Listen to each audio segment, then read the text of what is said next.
మాజీ మంత్రివర్యులు హరీష్ రావు గారికి స్వాగతం, సుస్వాగతం.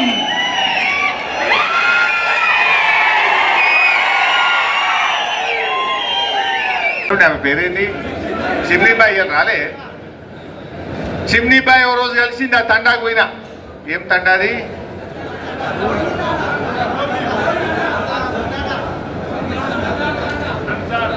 ఒక్కరు చెప్తే పడతారు, ఆరుగురు చెప్తే గడబడైపోతుంది.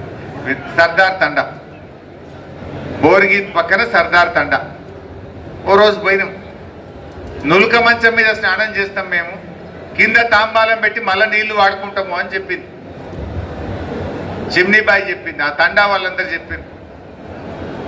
కేసీఆర్ గారి దృష్టికి తీసుకుపోయి స్పెషల్ డ్రైవ్ పెట్టి మిషన్ భగీరథలో ఇంటింటికి నల్ల పెట్టి కంగ్టీ టు నారాయణ ఖేడ్ ప్రతిరోజు నల్లా వచ్చినట్టు చేసినాం.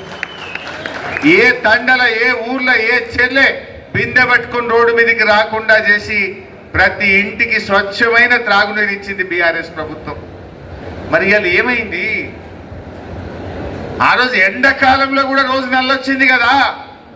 మరి వానకాలంలో నారాయణ ఖేడ్లో 3 రోజులకు ఒక్కసారి నల్ల ఎందుకు వస్తుందో ఈ రాష్ట్ర ప్రభుత్వం సమాధానం చెప్పాలి. రేవంత్ రెడ్డి సీరుతా, కోస్తా, పీక్తా, ఏక్తా కాదు, నల్లెందుకు వస్తలేదు నారాయణ ఖేడ్లో? దీనికి ముందు సమాధానం చెప్పు.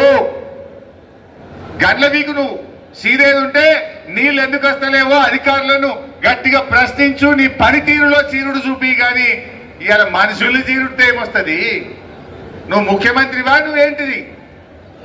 కొంతమంది 15 రోజులకు ఒకసారి వస్తుంది నారాయణ ఖేడ్లో నీళ్ళు అంటున్నారు, కొంతమంది 3 రోజులు అంటున్నారు, కొంతమంది 5 రోజులు అంటున్నారు. మరి ఈ పరిస్థితికి కారణం నువ్వు కాదా? కట్నీళ్లు పెట్టే పైలకి ఇచ్చిపోయినాం నీకు. మిషన్ భగీరథ ప్రాజెక్ట్ అంతా కట్టి 4 ఏళ్ళు నడిపి 4 ఏళ్ళు పబ్లిక్ నీళ్లు తాగినాక కదా నీకు ఇచ్చినాం. నీకు ఎందుకు నడప శాతం అవుతలేదు? ఎందుకు ప్రజలకు నీళ్లు ఇవ్వలేకపోతున్నావు అని నేను అడుగుతా ఉన్నా. ఇవాళ మన బోరంచ నీళ్ళు అందుతలేవు, బోరంచ కాడ నీళ్ళు వచ్చే పరిస్థితి లేదు.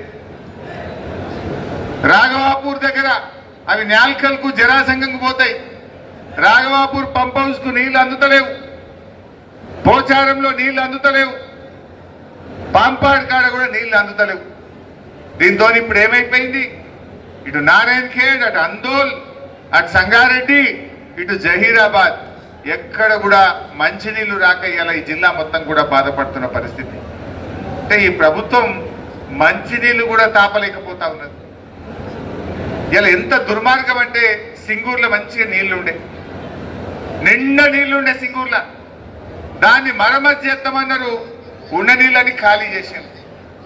పోనీ మరమ్మతు తిరిగి ఏ ఊర్లలో తక్కువైతుందో ఆ ఊర్లలో పోవాలి, కూసోవాలి, మోటివేట్ చేయాలి. అన్ని ఓట్లను కూడా నమోదు చేయించే ప్రక్రియ ప్రత్యేకమైన దృష్టి పెట్టాలి. నారాయణ ఖేడ్ ఒక టిపికల్ ఇది. కొందరు బీదర్ల కర్ణాటక రాష్ట్రంలో ఉంటారు, కొందరు బొంబాయిల మహారాష్ట్రలో ఉంటారు, కొందరు హైదరాబాద్లో ఉంటారు, బిహెచ్ఎల్ ఉంటారు, కొందరు విదేశాల్లో ఉంటారు.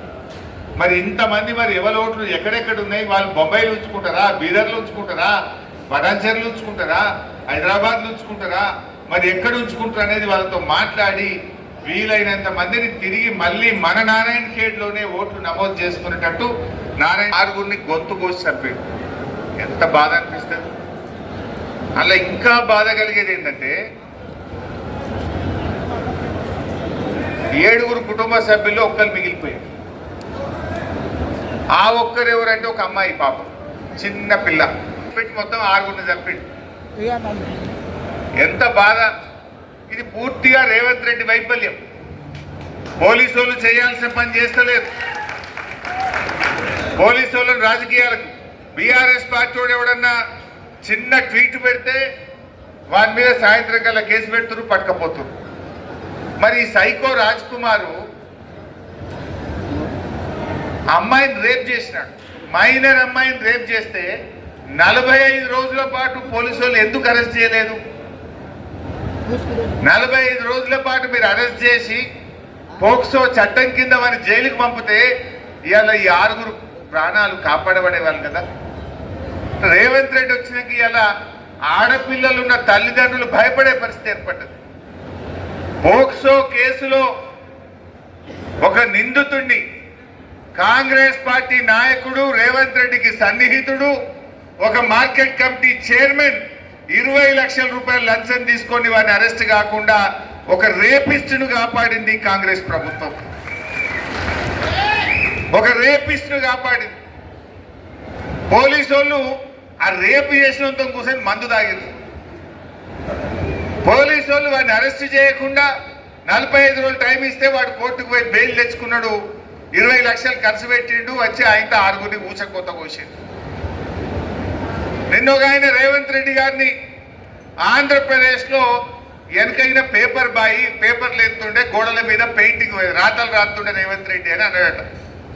అది ఉన్నదే అన్నాడు, నిజమే అన్నాడు. గోడల మీద రాతలు రాస్తాడు పెయింటర్. అరే నేను ముఖ్యమంత్రిని నన్ను పెయింటర్ అంటే వాడిని పోలీసు వాళ్ళు పోయి పట్టుకొచ్చి లోపలేసి పరిస్థితి. మా గీత ఏదో పోస్ట్ పెట్టి గీతమ్మ మీద కూడా పోలీస్ స్టేషన్లో కేసు పెట్టారు. నల్లబాలు అని పటాన్చర్లు ఉంటాడు. ఓ చిన్నగా రేవంత్ రెడ్డి తప్పు చేసిండు అని ఒక ట్వీట్ చేస్తే వాడిని పట్టుకుపోయి పాపం జైల్లో పెట్టిండు. మరి రేపు చేసిన అని మాత్రం మంద అవుతారు పోలీసు వాళ్ళు కూర్చొని. ఇది రేవంత్ పాలన. అంటే మహిళల పట్ల సైకోల పట్ల ఈ ప్రభుత్వం ఎంత ఉదాసీనంగా ఉందో మనం ఇలా అర్థం చేసుకోవాల్సిన అవసరం. సెటిల్మెంట్లు పోలీసు వాళ్ళు దేనికి వాడుకుంటున్నారు? ల్యాండ్ సెటిల్మెంట్లు. ఇందాక రాంగ భూపాల్ రెడ్డి అంటుండే మా దగ్గర కూడా నారాయణఖేడ్లో సెటిల్మెంట్లు బాగా అయిపోయినాయి అన్న. ఒకటే పోలీసు వాళ్ళు ఓవుడు మామూలు వసూలు చేసేవాడు. సెటిల్మెంట్లు పెరిగిపోయినాయి. పోలీస్ వ్యవస్థను రాజకీయ కేంద్రంగా సెటిల్మెంట్ల అడ్డాగా ల్యాండ్ డీళ్ల కోసం వాడడం వల్ల ఇలాంటి సైకోలు ఇవాళ పెట్టేయిపోతా ఉన్నారు. ఇవాళ వరకు రేవంత్ రెడ్డి ఒక్క మాట మాట్లాడలే ఆ సైకో మీద. పక్క రాష్ట్ర ముఖ్యమంత్రి మాట్లాడాడు ఇది అన్యాయం, ఇట్లా ఈ రకంగా ఆడపిల్లల్ని కోడి మెడ కోసినట్టు గొంతు కోసి చంపితే ఇది చాలా బాధాకరమైందని చెప్పి ఇవాళ పక్క రాష్ట్ర ముఖ్యమంత్రులు మాట్లాడుతున్నారు. కానీ రేవంత్ రెడ్డికి చీమ పుట్టినట్టు లేదు. అంటే పాలన గాలికి వదిలేసినటువంటి పరిస్థితి. ఇది ఇట్లా ఉన్నది. మొన్న నీళ్లు కావాలి, కరువు వచ్చిందని మేము మాట్లాడినాం. కరువు వచ్చిందా? మీకైతే మంచినీళ్ళే వస్తలేవు, సాగునీళ్ళు ఇక్కడి మంచినీళ్ళు కూడా రానిస్తలేడు రేవంత్ రెడ్డి. జరుగుతున్నటువంటి సమావేశం మరి ఎస్ఐఆర్ గురించి, అదే రకంగా పార్టీ సభ్యత్వం గురించి అన్న మనల్ని ఉద్దేశించి మాట్లాడతారు. మనందరం కూడా రాబోయే రోజుల్లో ఈ నియోజకవర్గాన్ని మరి ఇక్కడ పెడతాడు. ఆయనకు తగిన బుద్ధి చెప్పాల్సిన మరి సమయం మనందరం కూడా కూడగట్టుకొని ఎక్కడ ఎటువంటి విభేదాలు కానీ తారతమ్యాలు కానీ ఏమి ఉండకుండా గెలిపే తత్వంగా ఈ రోజు నుంచి కంకణబద్ధులమై పనిచేయాల్సిందిగా మిమ్మల్ని అందరినీ కూడా కోరుకుంటూ మరి గౌరవనీయులు అన్న సందేశం గురించి అందరూ కూడా ఎదురు చూస్తూ ఉన్నారు. కాబట్టి మరి జై తెలంగాణ, జై కేసీఆర్. ఓటర్ లిస్టులో ప్రతి ఒక్కరి పేరు, ఎందుకంటే గతంలో జరిగిన అభివృద్ధి ఈ 2.5 సంవత్సరాల్లో ఏం జరుగుతుందనేది మీరు చూస్తూనే ఉన్నారు. అభివృద్ధిని కోల్పోతారా, మాటలు చెప్పే నాయకులను ఎన్నుకుంటారా, నిర్ణయించుకోవాల్సింది మీరే. గతాన్ని గుర్తు పెట్టుకొని ఇక ముందు అలాంటి మన మాజీ మంత్రి ప్రస్తుత Siddipet MLA deputy player Harish Rao గారికి నేను గెలవాలి అనే ఉద్దేశం మీరందరూ కూడా ప్రయత్నించాలి.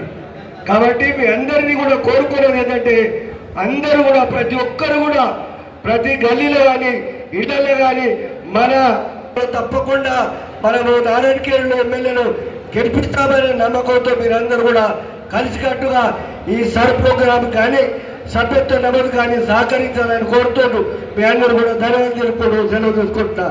This is Kiriti Damaraju. Like, share and subscribe to Saira TV. Oh, Saira!